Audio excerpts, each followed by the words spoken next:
एक माँ ने अपने ही बेटे से किया शादी, अद्भुत कहानी। और यह कहानी बहुत अद्भुत कहानी है। आज के वीडियो में हम जानेंगे इसका कहानी से कि एक माँ ने अपने ही बेटे से विवाह क्यों किया। तो वीडियो में अंतर तक बने रहिए। और वह कौन सी माँ थी जिसने इतना बड़ा कदम उठाया और क्यों उठाया, उसने क्यों अपने बेटे के साथ शादी किया है, तो जानेंगे इस वीडियो में मित्रों। एक कहानी बहुत ही अद्भुत और रहस्यमयी है। इस कहानी को सुनने के बाद आपको पता चलेगा कि क्या मजबूरी थी उस माँ की कि जिसने अपने बेटे से शादी कर लिया। मित्रों, आप भी सोच रहे होंगे कि किस प्रकार एक माँ और बेटी की शादी हो सकती है, और कहीं भी ऐसा दुनिया में भी नहीं हुआ है कि माँ और बेटे की शादी, माँ बेटे की रिश्ता एक पवित्र रिश्ता होता है। और ऐसा कैसे संभव हो सकता है कि एक माँ अपने बेटे से ही शादी कर ले। मित्रों, जो कहानी है वह बहुत ज्यादा प्रसिद्ध कहानी है। इस कहानी को आप सुनेंगे तो समझेंगे कि क्या मजबूरी थी उस माँ की अपने बेटे से ही शादी करना पड़ा। मित्रों, आपका ज्यादा समय व्यर्थ न करते हुए इस कहानी को हम शुरू करते हैं।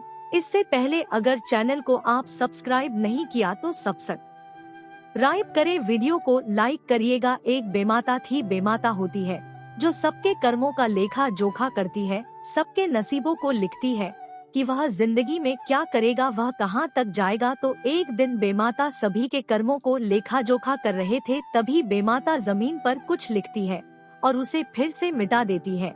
और पास ही में उनकी एक बेटी थी जो वह खेल रही थी और वह इस सारे चीजों को देख रही थी। उसके बाद उस बेमाता की बेटी यह सब देखने के बाद अपने माता के पास तुरंत दौड़ कर आती है और अपनी बेमाता माताजी से कहती है, माँ तुम इस जमीन पर या लिख रही हो और लिखकर तुम इसे क्यों मिटा रही हो। तो बेमाता करती है कि बेटी में सबकी जीवन का लेखा जोखा लिखती हूँ, उसके कर्मों के बारे में लिखती हूँ, उसकी जोड़ी बनाती हो कि वह कहाँ पर जाएगा, किससे शादी ब्याह करेगा और कैसा उसके आगे आने वाला जीवन रहेगा। उसके बाद उसमें माता की बेटी थी, वह इन सारी चीजों को सुनती है। वह कहने लगती है कि उसके बाद बेमाता की बेटी कहती है कि माँ तुम मेरे भाग्य के बारे में बताओ, तुम तो मेरे भाग्य को सबसे अच्छा लिखी होगी और मेरी शादी किससे होगी यह बारे में मुझको बताओ, क्योंकि मैं तुम्हारी बेटी हूँ, तुम मुझे कभी बुरा नहीं चाहोगी। उसके बाद जब बेमाता ने अपनी बेटी की बातों को सुना तो तुरंत चुप हो गई और उसे कुछ नहीं बताना चाहती थी। तब बेटी ने बहुत जिद करने लगी। तब बेमाता ने कहा कि देखो बेटी, मैं तुम्हारे भाग्य को भी लिखी हूँ, मगर तुम अभी बहुत छोटी हो, तुम अभी 18 साल के ऊपर हो जाना तो मैं तुम्हारे भाग्य में जो लिखा है मैं उसे तुम्हें बताऊंगी। उसके बाद बेमाता की जो बेटी थी वह मान जाती है। ठीक है माँ, तुम जब कह रही हो कि मेरा भाग्य तुम जब बताओगे जब मैं 18 साल की हो जाऊंगी। उसके बाद सोचने लगती है कि जब मैं 18 साल का हो जाऊंगा तो मैं अपने माँ से जरूर पूछूंगी कि मेरे भाग्य में क्या लिखा है। उसके बाद यह बात कभी भूल ना सके और वह धीरे धीरे उम्र बढ़ने लगी। अब 18 साल की हो गई थी और उसने देखा कि उसकी माँ सबका लेखा जोखा जीवनी लिख रही है। सबका किसके साथ जन्म होगा, किसके साथ शादी हुआ, किसके साथ मरण हो गया, सारा चीज लेखा जोखा कर रही है। तब उसने अपने माँ से पूछने के लिए उनके पास पहुँची और अपने माँ से कहा कि माँ, आज मैं तुमसे जानकर ही रहूंगी कि मेरे भाग में क्या लिखा, मेरी शादी किससे होने वाली है, आज तुमको बताना ही पड़ेगा। उसके बाद में बेमाता माता की ने कहा, ठीक है बेटी, मैं आज तुमको बताऊंगा, तुम्हारे भाग में जो लिखा है मैं उसको तुमको जरूर बताऊंगा। उसके बाद बेमाता ने कहा कि ऐसा है बेटी, तुम्हारा जो भाग लिखा उसमें तुम्हारा शादी जो लिखा है वह तुम्हारे बेटे से ही होगा। यह सुनने के बाद बेमाता की बेटी थी वह थोड़ा नाराज हो गई और गुस्से में आकर कहने लगी कि तुम कैसी माँ हो, तुम दुनिया की सबसे खराब माँ हो। क्या तुमने मेरा भाग्य ऐसा ही लिखा है? तुमको तो बहुत अच्छा लिखना चाहिए, मेरा भाग्य तुमने ऐसा क्यों किया? मैं क्या एक पवित्र रिश्ते को तुम अपवित्र बताकर उससे मेरा शादी करवाना चाहती हो? यही तुमने मेरे भाग में लिखा है। मैं तो तुम्हारी बेटी थी, तुमको चाहिए था कि मेरा भाग सबसे बढ़िया और सबसे अच्छा लिखना चाहिए था। तो बेमाता ने कहा, बेटी यह तुम्हारे भाग में ही लिखा है, तुम्हारे साथ तुम्हारे बेटे से ही शादी होने वाला है। उसके बाद बेमाता की बेटी ने कहा कि माँ, तुम बहुत ज्यादा झूठ बोल रही हो, यह बात तुम्हारा सत्य नहीं हो सकता, यह बात तुम्हारा सरासर असत्य है। उसके बाद उसने कहा कि मैं शादी ही नहीं करूँगी और मेरी शादी नहीं होगी तो मेरे पास बच्चे कहाँ होंगे, और मेरे बच्चे नहीं हो तो मेरे बेटे से शादी मेरी कैसे हो सकती है। इसके लिए वह अपने माता से गुस्से में झिलमिल आ गई और माँ से नाराज होकर वह अपने उस गांव को छोड़कर किसी और गांव में रहने के लिए तैयार हो गई। और वह दूसरे गांव के पास ही में एक जंगल था, जंगल में कुटिया बनाकर रहने लगी। और वह सोचने लगी कि मैं कभी भी किसी पुरुष का चेहरा नहीं देखूंगा, अपना चेहरा किसी पुरुष को नहीं दिखाऊंगी। जब मैं किसी पुरुष से इतना दूर रहूंगी, मेरे पास कोई पुरुष आएगा नहीं तो मेरा बेटा कहाँ से होगा, मेरी शादी कहाँ से होगी। मैं अपने माँ की सारी बातों को गलत सिद्ध करके दिखाऊंगा, या कभी भी नहीं हो सकता है। उसके बाद वह ऐसे जगह पर रहने लगी जहाँ पर कोई भी आदमी नहीं आता था, कोई भी आदमी की परछाई तक उस जगह पर नहीं पड़ती थी। उसके बाद एक दिन की बात है कि उसी के पास से एक साधु महाराज जा रहे थे। उनको बहुत ज्यादा भूख लगा था। वह सोच रहे थे कि मेरा खाना पीने के लिए कहीं इंतजाम हो जाए, मेरी भूख से मेरी जान निकल रही है, मुझे पानी चाहिए। उसके बाद उसने देखा कि पास ही में कुटिया है, कुटिया में जरूर कोई रहता होगा। उसके बाद साधु महाराज सोचकर उस कुटिया के तरफ बढ़ते हैं।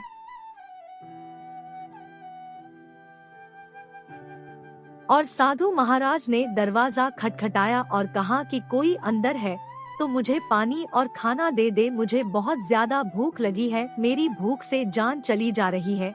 उसके बाद जब बाहर से आवाज आई तो वह लड़की ने देखा कि कोई पानी मांग रहा है।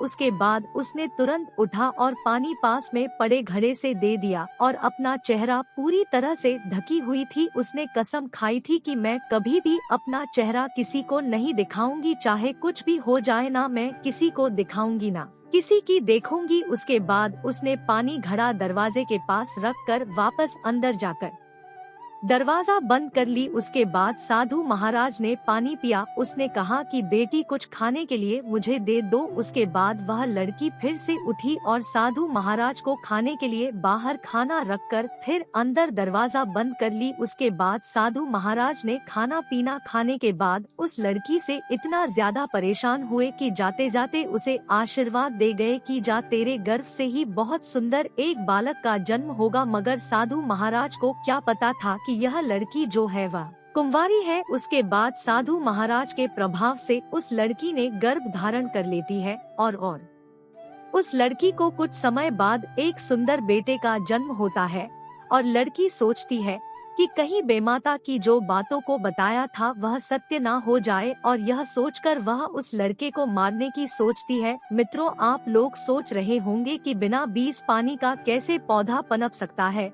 तो मित्रों, आपको बताना चाहेंगे कि यह सृष्टि दो प्रकार की होती है, एक वचन सृष्टि, एक मैथन सृष्टि। जो वचन सृष्टि होती है उसमें आशीर्वाद के द्वारा कोई भी पैदा हो सकता है।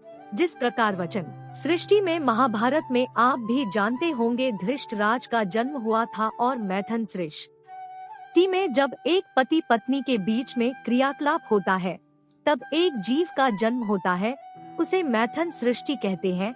और वह जो बेमाता की बेटी थी वह सोचने लगी मैं किस प्रकार इस लड़के से छुटकारा पा सकूं और किस प्रकार से मैं ठिकाने लगा। यह सोचकर उसे मारने के लिए उस लड़के को वह जंगल की तरफ चली गई। वहां पर कुम्हार की बस्ती थी। वह कुम्हार लोग मिट्टी का घड़ा, मिट्टी का सामान बनाया करते थे, और वह सब मिट्टी का सामान बनाकर एक जगह रखकर उसमें आग लगाने के लिए तैयारी कर रहे थे और उसे पकाने के लिए तैयारी में लगे थे कि आज मैं इसे रख दूंगा, कल इसको आग लगाकर अच्छी तरह से तपा लूंगा। उसके बाद जब उस बेमाता के बेटी ने जब कुम्हार की इस चीज को देखा तो सोचने लगी मैं उसको इस भट्टी में रख दूंगी। जब कुम्हार इसमें आग लगाएगा तो जो बालक है वह तुरंत नष्ट हो जाएगा और इससे मेरा छुटकारा हो जाएगा। आज ही इसकी कहानी खत्म हो जाएगी, फिर कभी भी यह बात सत्य नहीं होगा। यह सोचकर उसने उस बालक को उस कुम्हार के उस भट्टी में रख दिया। और अगले दिन जैसे सुबह हुआ और वह कुम्हार उस भट्टी में आग लगाने के लिए तैयारी कर रहा था और वह अपने पत्नी को अपने साथ ले गया था, और वह जब जैसे ही आग लगाने के लिए नीचे झुके तभी वह अंदर से वह बालक रोने लगा। और रोने की आवाज जब उन दोनों के कानों में पड़ा तो वे लोग पूरी तरह से चकित हो गए हैं कि लगता है भट्टी के अंदर कोई बालक है। उसके बाद उन्होंने जैसे ही वह भट्टी से सारा चीज हटाया तब देखा अंदर एक नवजात शिशु पड़ा हुआ है।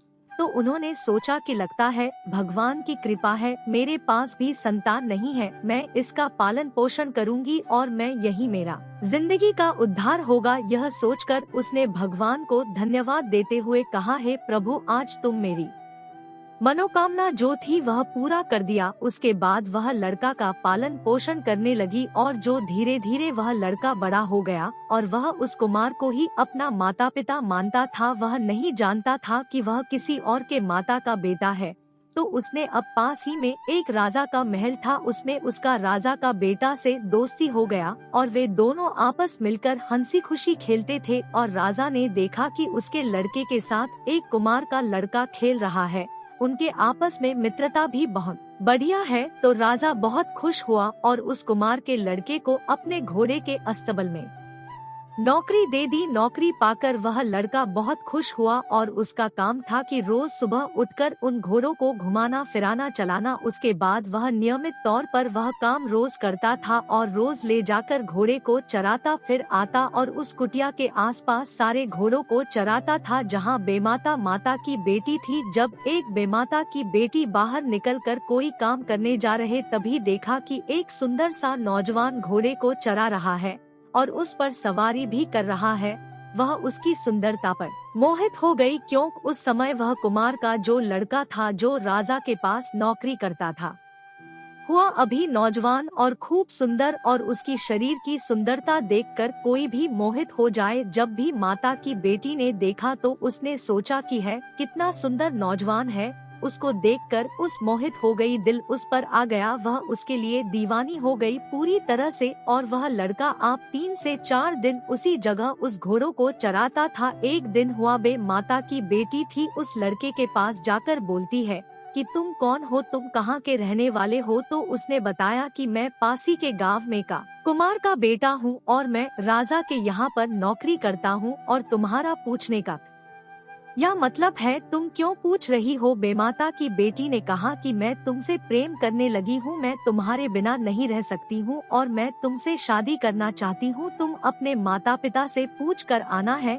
कि मैं तुमसे शादी कर सकती हूँ कि नहीं कर सकती हूँ। तुम मेरे बारे में उनसे बताना, उनसे राय लेना। और उसके बाद शाम के समय वह कुमार का लड़का अपने घर पर जाता अपने माँ बाप से बताता है कि जंगल की पास ही में एक लड़की रहती है, वह मुझसे प्रेम करने लगे और कहती है कि मैं तुम्हारे बिना नहीं रह सकती हूँ, मैं तुमसे शादी करना चाहती हूँ, मैं क्या करूँ, आप ही लोग बताइए, मैं क्या उससे शादी कर लूँ। उसके बाद कुमार ने कहा ठीक है, मैं राजा से पहले पूछ लेता हूँ कि मैं उससे शादी कर सकता हूँ कि नहीं। तब कुम्हार ने राजा के पास गया और कहा कि राजा है जी, बात है, एक लड़की है जो मेरे बेटे से शादी करना चाहती हो, पास की जंगल में रहती है, कुटिया में बनाकर। तो राजा ने कहा ठीक है, मैं मेरे से कोई दिक्कत नहीं, पहले हम दोनों लोग जाते हैं, उस लड़की को देखते हैं कि वह लड़की उस जगह क्यों रहती है और वह कितनी सुंदर है, तो उसके बाद हम आगे का फैसला करेंगे कि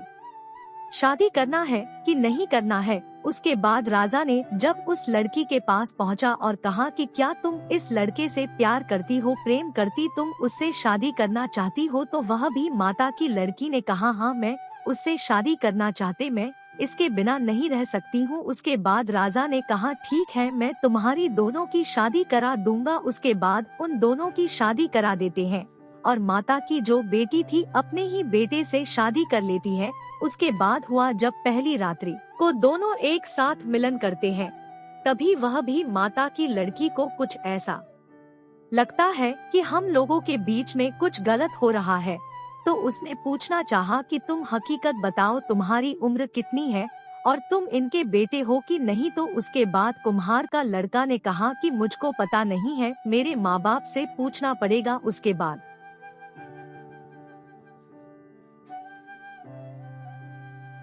उसके बाद उस माता की बेटी ने उसने अपने सासू माँ को बुलाया और कहा कि माता जी, आप अपने बेटे की आयु बता सकती हो, कितनी उम्र का है और उसकी वर्तमान में कितनी आयु है, मुझे जानना है।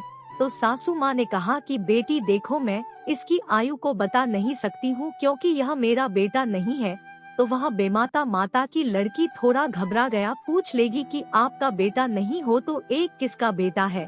तो उस कुम्हार ने बताया कि देखो बेटी, जब हम लोगों ने एक दिन मिट्टी के बर्तन को पका रहे थे और भट्टी में मिट्टी का बर्तन डालकर अगले सुबह को हम लोग उसमें आग लगाने जा रहे थे, तभी हमने देखा कि उस भट्टी में से एक बच्चे की रोने की आवाज आ रही है। यह सुनकर हमने जैसे उस भट्टी को हटाया तो हमने देखा कि अंदर एक सुंदर बालक है और यह बालक वही है जिसे हम लोग पाल रहे हैं। भगवान का आशीर्वाद मानकर उसके बाद बेमाता की बेटी थोड़ा घबरा गया और घबराकर उसका शरीर हिलने लगा और पूछने लगी कि क्या तुम दिखा सकती हो कि किस कपड़े में उस अभागी माँ ने अपने बेटे को छोड़कर गई थी। उसके बाद उस कुम्हार की औरत ने वह कपड़ा लाकर दिखाया। देखकर बेमाता की बेटी शर्मिंदा हो जाती है। लाज के मारे उसका हाल खराब होने लगा, बहुत ज्यादा घबराए, उसका शरीर पूरी तरह हिलने लगा और शर्म के मारे वह पास में मिट्टी का भट्टी था उसमें कूदकर अपनी जान दे दी। मित्रों, सृष्टि में जो भगवान है वह कभी भी गलत नहीं होने देगा, वह कभी भी पाप होने नहीं देगा। और जब कुम्हार ने देखा कि उसकी बहू जाकर उस मिट्टी के भट्टी में कूदकर अपनी जान दे दी है तो तीनों समझ गए कुछ गहरा रहस्य है, ऐसे कोई अपनी जान क्यों देगा। उसके बाद मित्रों, अगर वह रात किसी तरह बीत जाती तो बहुत बड़ा अनर्थ हो जाता। माता का रिश्ता जो है वह अपवित्र हो जाता है और उनकी शादी तो हो चुकी थी मगर वह अनजाने में हुई थी, उन्हें मालूम नहीं था। मगर अपनी लाज बचाने के लिए वह बेमाता के बेटी थी, वह उस मिट्टी के भट्टी में कूदकर अपनी जान दे दी और इस माता के पवित्र रिश्तों को कायम कर गई। कहानी आपको कैसी लगी? कहानी अच्छी लगी हो तो इस वीडियो को एक लाइक करना ना भूले, हमारी मेहनत का एक फल है एक लाइक। अगर आप इस लायक को कर देते हैं वीडियो को तो हम समझेंगे हमारा वीडियो बनाने का उद्देश्य पूरा हुआ और हमारा जो वीडियो बना रहे हैं उसका फल मिल चुका है।